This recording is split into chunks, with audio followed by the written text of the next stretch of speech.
म्हणजे काळा पैसा. एक प्रकारे हो.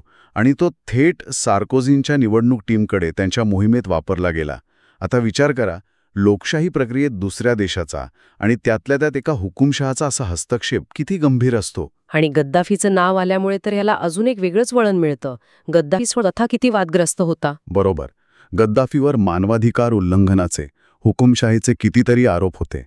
अशा माणसाकडून निवडणुकीसाठी पैसे घेणं हे फक्त कायद्याचं उल्लंघन नाहीये. नैतिकदृष्ट्या पण चुकीचं आहे. अगदी. नैतिकतेचा पण मोठा प्रश्न आहे. म्हणूनच फ्रान्समध्ये हे प्रकरण इतकं गाजलं. पण ही गोष्ट लगेच उघड झाली होती का? कारण 2007ची निवडणूक आणि आता निकाल यात तर खूप वर्ष गेली. नाही, लगेच नाही उघड झालं. सुरुवातीला थोडी कुजबूज होती, पण ठोस पुरावे समोर यायला, मग त्यावर कायदेशीर प्रक्रिया सुरू व्हायला खूप वेळ लागला. याची जी औपचारिक चौकशी आहे ती 2013मध्ये सुरू झाली. म्हणजे निवडणुकीनंतर जवळपास 6 वर्षांनी.